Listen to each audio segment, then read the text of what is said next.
Bien, donc on avait vu que la notion de anava, d'humilité, était essentielle à l'étude de la Torah, au point où sans cette qualité-là, il n'y avait pas de Torah. Et on avait expliqué que ce n'était pas qu'une question morale, que c'est une question d'essence même de ce que c'est la Torah. C'est que la Torah étant d'essence divine, la Torah étant d'essence purement divine, elle ne peut pas entrer. L'ego est un masque, l'ego étant en réalité l'ego lui-même, notre ego, étant une mobilisation de tout ce qui est la matière, l'être, l'affirmation de la volonté, l'affirmation du désir, etc., fait que on ne peut pas accepter la Torah si on n'est pas humble. C'est impossible. La Torah ne rentre pas sans humilité. Elle ne rentre pas. La Torah étant d'essence purement spirituelle. Comment? Comme le feu, elle vient de Dieu. Plus la Torah, plus on peut se sentir très fort. Alors ça c'est possible. C'est pour ça qu'on dit qu'on ne peut pas devenir grand Talmid Chacham si on n'a pas des bonnes midotes.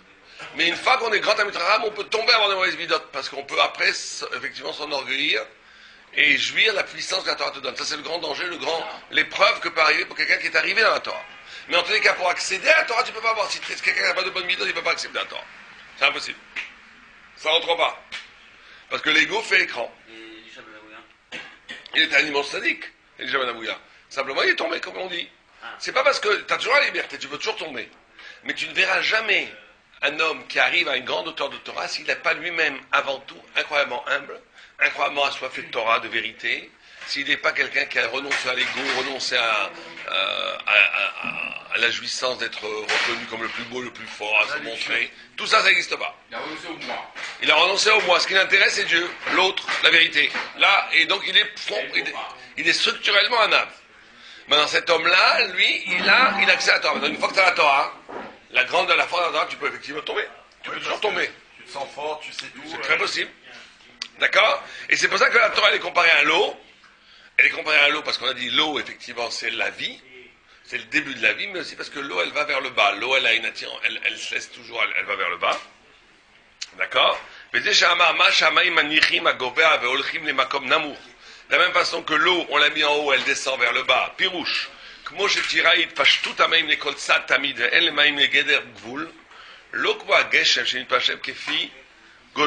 très intéressant ce qu'il dit.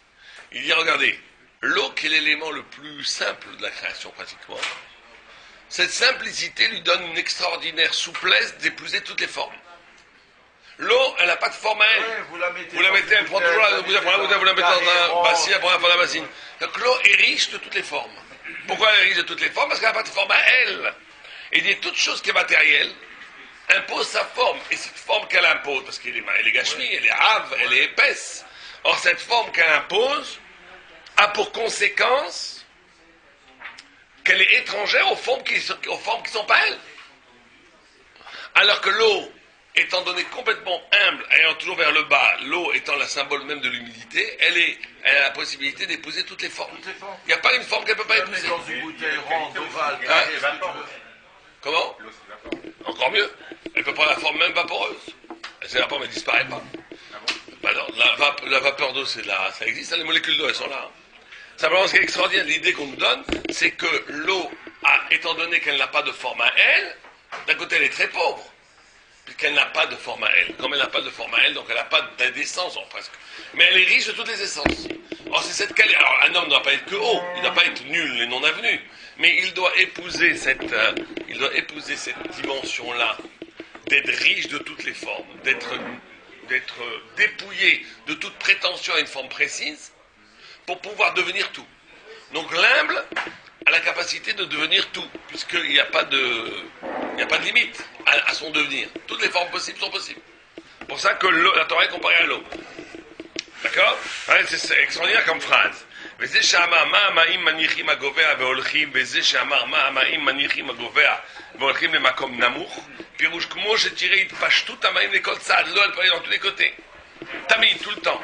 ואין למים גדר ugvul. Et il n'y a pas dans l'eau une frontière et un geder, comment dire un geder, une barrière, ou plutôt une définition. Geder, c'est la définition, gdara. L'eau כמו הגשם, pas comme tout ce qui est matériel, שמתפשט כפי גודלו, qui lui se définit, mitpachet, ça veut dire s'étend, se déploie selon les caractéristiques préétablies de sa nature. Et ce qui est extraordinaire, ça veut dire que plus tu vas établir, plus tu vas t'étaler selon les caractéristiques de ta nature, plus moins tu vas avoir la possibilité de toucher à l'infini du possible que la Torah elle te donne, que la vie elle te donne. Si quelqu'un va s'obstiner à n'être que lui-même et affirmer son être et son ego, il va se couper en vérité à énormément de possibilités dans la vie. Énormément de possibilités dans la vie. D'accord? Oh, c'est ce qu'il dit. הם הולכים בצורה לתמיד ולפיקה מניחים המאים במקום גובע והולכים למקום נמוך שמקום הגובה יש לו גבול והוא מוגבל בשטח שלו והמאים מניחים מקום הגובע שיש לו גבול והולכים למקום נמוך שלא הוגבל. Elle va dans tout. וכן התורה שהיא שכלית, comme la Torah elle est intellectuelle, elle est la parole de Dieu vivant, אין גבול לזה, il n'y a pas de limite dans la Torah. Par définition, il n'y a pas de limite dans la Torah. לכך מניחה במקום הגובע, אין הוא גס רוח שמגביל עצמו שכל כך הוא גדול, והולכים למקום נמוך, הם שפלי רוח בעלי ענווה, שאין מגבילים עצמו. C'est pour ça que plus quelqu'un va être orgueilleux, plus il va se définir, plus il va se poser comme une hauteur, comme quelque chose de défini, de singulier, de tout ce que tu veux, moins la Torah va entrer en lui. Plus il va s'arracher la possibilité de la Torah. ואין מחשיבים עצמם לכלום, alors que celui qui est un âme, qui se considère comme rien,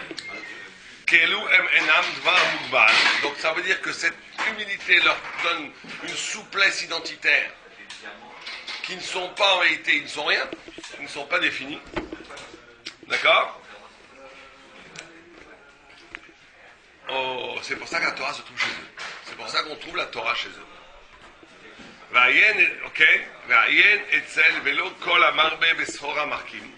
Ce qui est écrit dans la vote, c'est pas celui qui fait beaucoup de business qui devient intelligent. ושם פירשנו וכבר ביארנו הנתיב הענווה, כי הענווה יש בה מידת פשיטות, כי אין מחשיב עצמו לדבר, כי זה עצם הענווה. Maintenant il explique de façon plus précise pourquoi l'anava va te donner le savoir. Là on a dit pour le moment une idée générale, que la anava fait que tu ne te poses pas toi-même comme barrière à l'intelligence. Tu n'es pas ton propre écran. Mais il va donner une idée encore plus profonde, ici qui dit, il te dit parce que la anava te fait toucher à cette idée de simplicité. Ce qu'il appelle, ça c'est un mot, une notion récurrente dans le Maral, qui est ce qu'il appelle la pashtout. La pashtout, ça veut dire la notion d'évidence, de simplicité, de premier, de ce qui est premier, de ce qui n'est pas encore élaboré.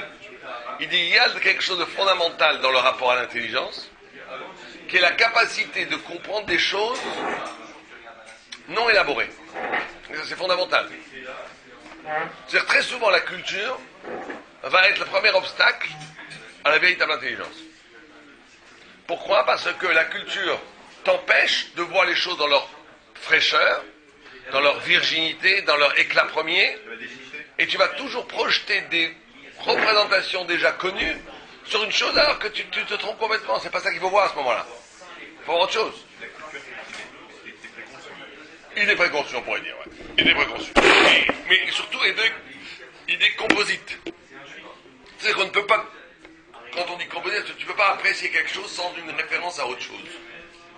Tu ne peux pas apprécier, tu ne peux pas juger d'une chose sans que cette chose soit comparée à autre chose que tu connais déjà, qui est un étalon de valeur, qui est déjà une référence de valeur.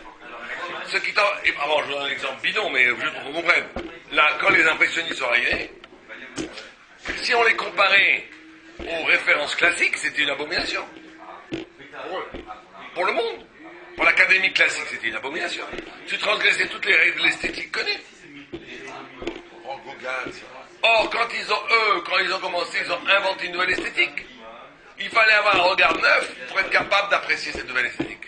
Celui qui regardait cette esthétique avec les yeux de l'académisme ne pouvait pas l'apprécier.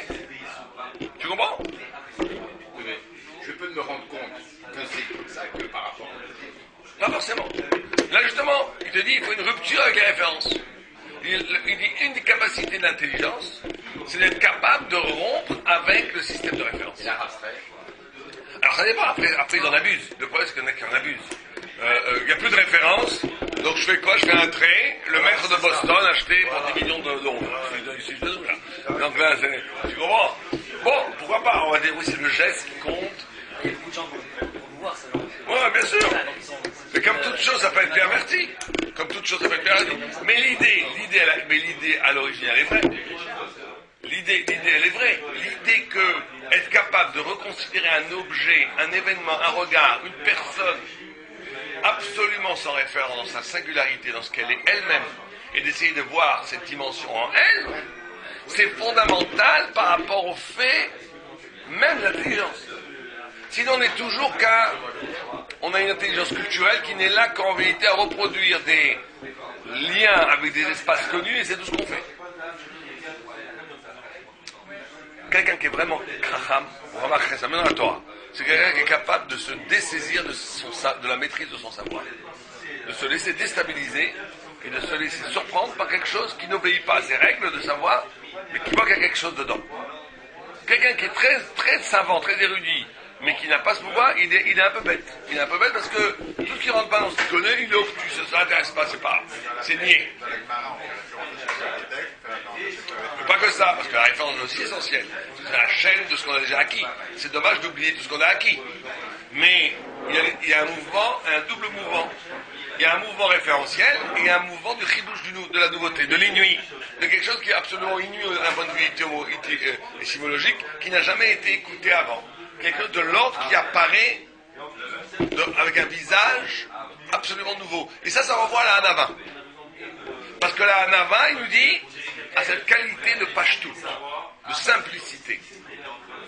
Et la simplicité est d'une extraordinaire richesse, le dépouillement est d'une extraordinaire richesse, que la simplicité fait que tu n'es pas toujours obligé de prouver ou de montrer ou d'analyser quelque chose par rapport à tout un organigramme compliqué. Voilà la chose telle qu'elle est. La simplicité intérieure va te donner la possibilité d'accéder à la simplicité extérieure. C'est la notion de pashtout.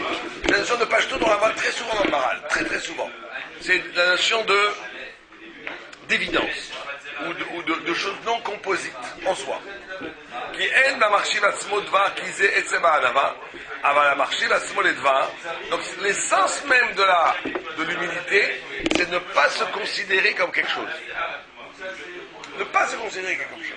Se considérer comme une émanation de Dieu, se considérer comme ne pas considérer, ne pas chosifier ta vie, ne pas la poser comme une chose, comme un, d'accord? Qui est marchiva svodava, qui c'est tsema là-bas.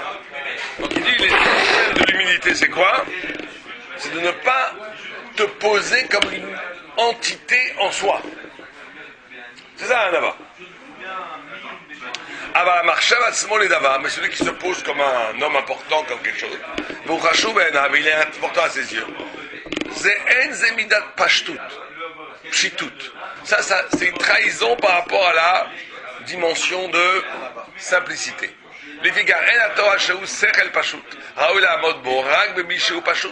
Or, comme la Torah, elle, et c'est ça qui est extraordinaire, malgré son infinie profondeur, elle est de l'ordre de l'esprit pur, pas composé, unique, simple. La notion de simplicité qui ne veut pas dire accessible, enfantin. Simplicité, ça veut dire unique, qui n'est pas composé, qui n'a pas de référence, qui est en soi le sens même de la vérité. D'accord? Donc ce qu'on appelle le Sechel Pashut.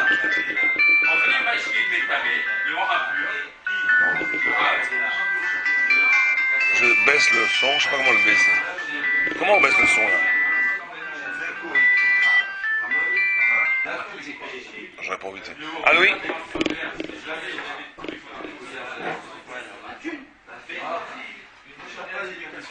Oui, mais je lui dis, appelez-moi cet après-midi, parce que là je suis en plein cours. Je lui dis que je lui dis d'appeler. Pas de rien, à cet après-midi.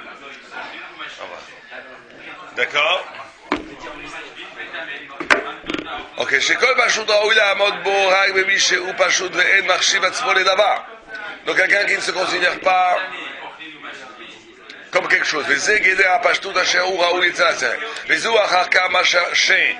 C'est pour ça qu'on a comparé les trois breuvages à la Torah. On rappelait au vin, à l'eau et au lait. La Torah, elle est comparée en tout le Tana, vous voyez, au vin, l'eau et le lait. Vin, l'eau et le lait. Toujours. Pourquoi? On a vu que chacun avait une qualité. On va voir. Ok. אותו דבר, כי אלו המשקים השינוי בהם בקלות מאוד. לפיכך צריך להם לפחות שבכלים.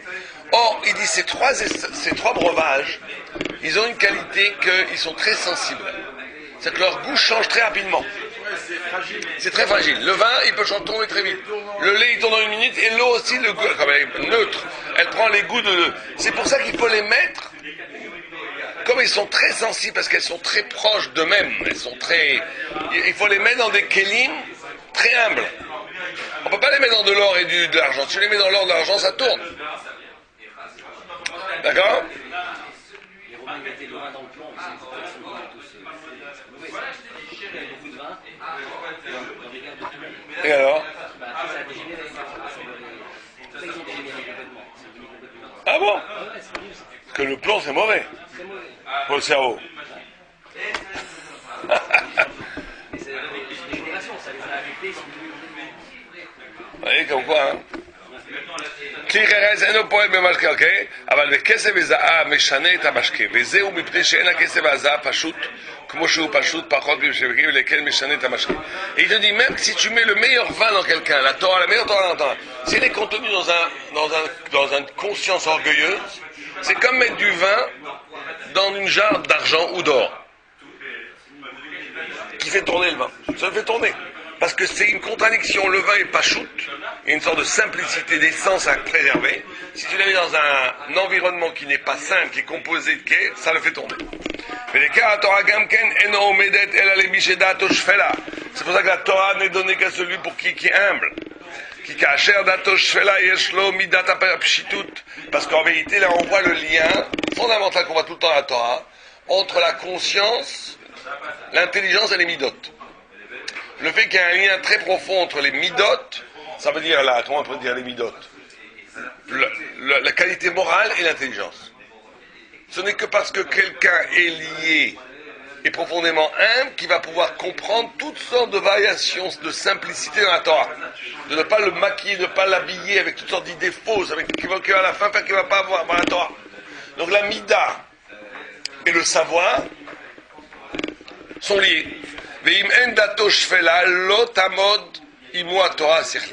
Si son âme, elle n'est pas humble, si elle n'est pas abaissée, il n'aura pas l'otamod la Torah sikhlit. Il n'aura pas la. Mais quel machama besamou, c'est ce qu'il a dit à Rabbi Yoshua. Vous connaissez l'histoire avec la fille de César qu'on a vue hier. La fille de César, Rabbi Yoshua ben Chania, il était très moche, mais très très moche. Et la fille de César, elle lui a dit, pourquoi est-ce que tu es si laid? Comment ça se fait qu'une si grande intelligence comme la tienne soit dans un corps si laid? Alors il a répondu, l'histoire du vin, il a dit, où est-ce que ton père César met le vin? Il a dit, dans des jardins, dans des tonneaux d'argile. Il a dit, ah quoi, un empereur dans l'argile, comme dans le paysan aussi, il met le vin dans l'argile. Alors elle l'a mis dans de l'or, tout a tourné, il lui a crié dessus le César, il a dit, qu'est-ce que c'est avec mon vin? Mes grands crus. Alors là, il a dit, mais Rabbi Yoshua m'a dit de faire ça. Alors il a dit à César, c'est pour apprendre une leçon à ta fille. Elle croyait qu'il faut être beau. Plus t'es beau, moins t'es intelligent. Et elle a posé la question, mais vous avez aussi des chachamim, vous avez aussi des sages qui sont très beaux. Rabbi Yochanan était très beau. D'accord? Il y en a qui sont très beaux. Tchéri Atal, grand chacham, il n'est pas moche. Mais,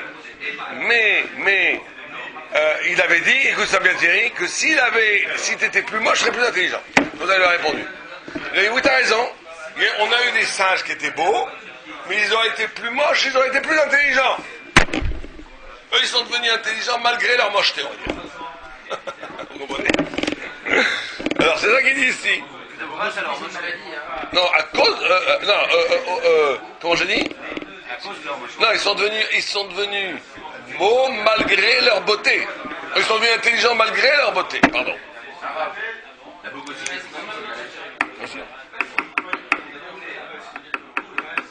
Non, mais il y a même des clichés, il y a même des formules. Belle et stupide. Comment on dit chez une fille blonde, belle et stupide? ce soit belle et étonnant ou bien rouge. Espèce d'idiote, c'est ça. Oui, pourquoi? Parce qu'elles sont instrumentalisées. Tout le monde les regarde. On avait expliqué hier. Ouais, on a expliqué, l'intelligence, c'est la curiosité. L'essence même de l'intelligence, c'est la capacité d'être sensible à ce qui n'est pas toi. Si tout le monde te regarde tout le temps, t'as l'impression que tu existes, tu vois, c'est... Voilà. Bien. Oh, comment, c'est ce qu'elle a dit la fille de César, comment une si extraordinaire intelligence peut-elle être déposée dans un instrument si moche, si dégoûtant?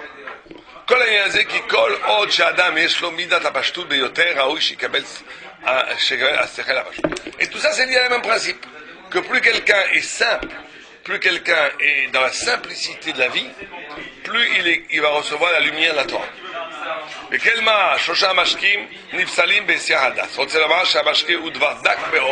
pour ça que la Torah se perd très rapidement.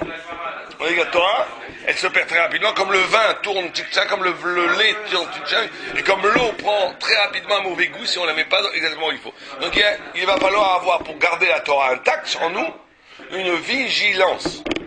Une vigilance. De garder une vigilance. Il précisait Kaliot Nifsal Vetzrim Shmira. Mais les Torah Adam, les Dakut, comme la Torah, elle est liée dans l'homme à ce qu'il y a de plus fin dans l'esprit. Et on va dire comme c'est quelque chose qui est lié à quelque chose de la finesse même de l'esprit, qui n'a aucun rapport avec le corps. C'est pour ça qu'elle se perd, elle est incroyablement fragile, la Torah. Elle peut se perdre dans une seconde. Parce qu'elle est liée à quelque chose en vous qui est de l'ordre de la finesse la plus totale, la plus invisible pratiquement.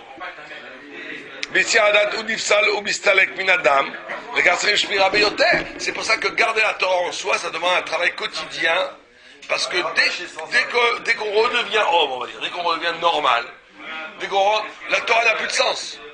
On épouse les lois de la nature, les lois du corps, les lois du désir, les lois de l'économique, les lois psychologiques, tous. Le monde est tellement prégnant et fort que la Torah, ça devient une idée vague, en haut, aucun rapport avec moi. Et donc ça demande un effort, un arrachement à l'évidence de l'existentiel. Pour être proche de la Torah, ça demande un arrachement perpétuel. On est obligé tout le temps de garder, de se reconditionner, de se re-rentrer dans l'esprit même de la Torah. D'accord? C'est pour ça qu'il faut énormément de vigilance pour que cette Torah reste Torah. C'est pour ça que les trois boissons sont le vin, le lait et l'eau. Et c'est pour ça que la Torah est comparée à ces trois boissons. C'est pour ça que la Torah s'appelle aussi Tlata. Trois. Parce qu'il y a trois dimensions à la Torah. On va voir. Midat Amaim, Ayan Ayadua Vachalav, Shememutse Benehem, Ki Achala Min Adam, Ki Dam Neheka Venase Chalam Evinze. Et il dit une chose extraordinaire. Il dit que la Torah, elle a ces trois niveaux. Elle a le niveau du lait qui vient du sang. Ça a la capacité de transformer le sang en lait. Deuxième niveau qui est l'eau, la vie. Troisième niveau qui est le vin, le secret. C'est une Torah, elle est tlata parce qu'elle a trois niveaux. Elle a un niveau qu'elle est capable, quand on dit transformer le sang en lait, ça transformer le sang, c'est rouge, le digne, la loi, ce qui interdit ceux qui mangent, boivent le sang et les carettes. C'est la vie, on va dire sanguinaire, c'est la vie dans le côté sombre, dans le côté sanguin. On peut transformer ça en chesed, en amour, en lait, comme ce qu'on donne la vie au bébé. Comme la mère. La mère, c'est ce qu'elle fait. Le lait vient du sang. Donc ça veut dire que ça, c'est le premier niveau de Torah. Transformer une vie maudite en vie bénite. Transformer une vie qui est faite que de combats, que de difficultés, que de rouge, que de dîme, que de loi, que de rigueur. La transformer en chesed. Deuxième niveau, l'eau. L'eau, on a dit, ça épouse toutes les formes. Transformer une vie, la Torah, c'est une Torah, que si tu es riche de toutes les potentialités du sens. T'es t'es pas mougdar, t'es pas calme. Comme l'eau, elle peut prendre toutes les formes, tu peux prendre toutes les formes. Tu es ouvert à toutes les pensées thoraïques. Tu ne te définis pas, tu t'embourgeoises pas, tu ne te bloques pas, tu ne t'emprisonnes pas dans une format de pensée. Rien qui peut arrêter. Rien. Troisièmement, le vin, plus haut niveau. Là, le vin, c'est le secret. On dit Nichnas Yain, Yotse, Sod. C'est les mêmes gamatria que Sod. Sod, c'est 70, 20, 70. Ça veut dire là, c'est le troisième niveau le plus haut. Une fois que quelqu'un a réussi à transformer sa vie du sang au lait, à étudier tellement de Torah qu'il a acquis toutes les potentialités du savoir, après il a la capacité de révéler les secrets qu'il y a en chaque chose. Un sage, vous lui posez une question, il voit le secret de la question. Il voit votre visage, il voit le secret de pourquoi vous avez été créé. Un sage, il voit le secret d'une situation. Il sait le pourquoi divin des choses. Il n'est pas juste dans l'évidence exposée des choses. Il a la capacité de traduire ces choses-là en termes du pourquoi profond, du secret. Le vin, tu bois, ça sort le secret. Bois beaucoup de vin, tu vas tout dire la vérité. Le sucre, quand tu manges une tonne de sucre, t'es pas sous. Le sucre n'a pas le pouvoir de te... Non, le vin, c'est la Rolls Royce de l'alcool. C'est sa mère. En plus, c'est pareil. Celui qui se soût au whisky, au vin, tu verras que c'est pas pareil. Quand tu bois un bon vin, c'est pas le même kiff. Ça te donne une... C'est pas du tout comme le whisky, c'est beaucoup plus... Moi, je me rappelle, après Kippour, quelqu'un m'a invité, je pouvais pas manger, c'était Beddin, non, je mangeais pas la nourriture. Donc, il m'a... Juste pas manger, mais il y avait des super vins. Donc, on s'est mis à boire des vins. Moi, justement, Spice Lafitte, Château Margaux. Après Kippour, je te dis, moi. Oui. Après Kippour, ça j'ai rien mangé. Donc, j'ai mangé 2 ou 3 dates. À jeun, le vin, c'est à jeun. un massacre. Mais non, pas du tout. On a bu peut-être une bouteille. On a bu peut-être une bouteille. Non, 2 bouteilles, j'ai 2 ou 3 bouteilles de super vin. Et bon, j'étais même pas sous, même pas à 1 gramme sous. On était complètement dans la clairvoyance, c'était magnifique. Mais ça, c'est les grands vins. Hein. Tu vois une piquette, tu vois, c'est les bons vins, ça. Donc vous avez dévoilé des fondements Hein? Le vin, c'est le seul aliment qu'on voit qu'on va en boire. Ouais. Dans la Torah, Ouais, aussi, ouais. Ouais. Ce qu'il dit, parce que la Torah, plus t'en bois, plus tu vas en boire. Tu n'es pas sauvé à du vin. Le vin t'écœure pas. C'est au contraire, plus t'en bois, plus tu vas encore en boire. C'est comme la Torah, plus t'étudies, plus t'as envie d'étudier. Ouais. On finit son chapitre. On a vu ça. ובפרק כיצד מעבירים, אמר רבי אליעזר, מה דכתיב לחייו כהרוג עם הבושם? מה אדם משים עצמו כהרוגה שהכל דשים בה, תורתו מתקיימת, ואם לא, אין תורתו מתקיימת. La Gemara dit la même chose. Si quelqu'un se présente dans la vie comme un champ que tout le monde peut piétiner, eh ben la Torah va se mékayem, va s'établir chez lui. Bossem, ou bien une autre interprétation, si un homme devient comme un parfum, chaque personne qu'il rencontre, il le parfume, il l'embaume, il donne de la considération. C'est-à-dire que la Torah ne va rester dans l'homme que si son souci constant, c'est de faire partager la Torah. Si quelqu'un vit que pour lui, c'est pas la Torah.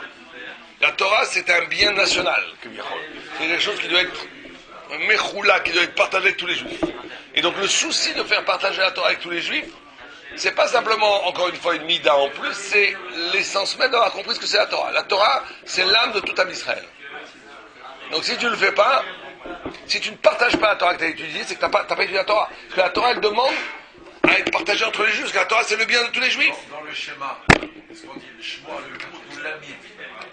Les lamènes. Pour la diffuser, l'enseigner. C'est pas pour toi. C'est pas comme pour toi. Mais il la diffuser. Tout à fait. Pas la garder. Ouais. כל הדברים האלו שהתלמיד חכם דומה ומתייחס אל השכל וזה כי התורה השכלית הוא שכל פשוט ולעיקר אם האדם משים עצמו כהרוגה שהכל דשים בה שהוא בעל ענווה ויש בזה מידת הפשטות ולאחר אמרי כבושם הזה שהכל מדשים בינו שהשכל מפריע לכל הכל. Ce qu'il dit le sechel il est universel. Là il dit encore plus que ce qu'on a dit. Il dit parce que si tu as vraiment compris une idée, cette idée, elle est un diamant pour chaque personne. C'est pour ça que tu veux la faire partager.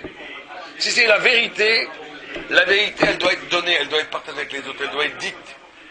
Parce que שהשכל משפיע לכל והכל מקבלים ממנו ולא הוגבל לו דבר מיוחד ורק הכל מתבססים. Si c'est une vérité véritablement vraie, tu peux pas la garder que pour toi. Tu es obligé de elle concerne l'humanité entière, donc tu veux la dire. לפיכך השכל נמשל למים, כי המים מתפשט בלא גבול.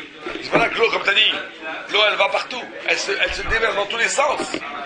Parce que le pouvoir de la vérité, c'est d'aller partout, de toucher tout le monde. ולכן אם התלמיד חכם יש לו מידת השכל שלא הוגבל רק בתורתו מתפשט לכל והכל מתפסים ממנו אז תורתו מתקיימת. C'est pour ça que quelqu'un qui étudie vraiment la Torah, il y a cet élément que la Torah doit être dispensée. ויראה גם כן שלא לבד בעניין התורה כמה, רק שיהיה לאדם מידת הזאת בכל דבר, כלומר שהוא בא לענווה מרוצה אל הכל והכל מקבלים הנאה ממנו, והדבר הזה מתייחס אל השכל שאינו כמו הגשם שהוא מוגבל.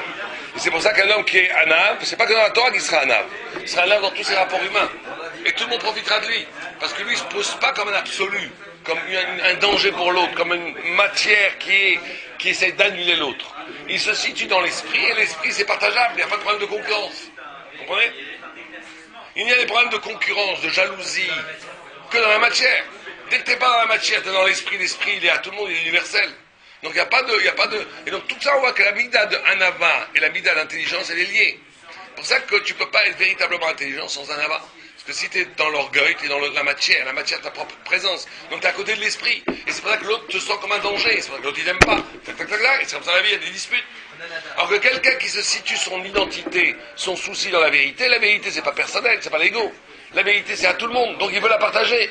Et donc les gens au contraire te voient comme une bénédiction, pas comme un danger. C'est pour ça que ça va ensemble. Voilà, on arrête là aujourd'hui, sinon on continue demain.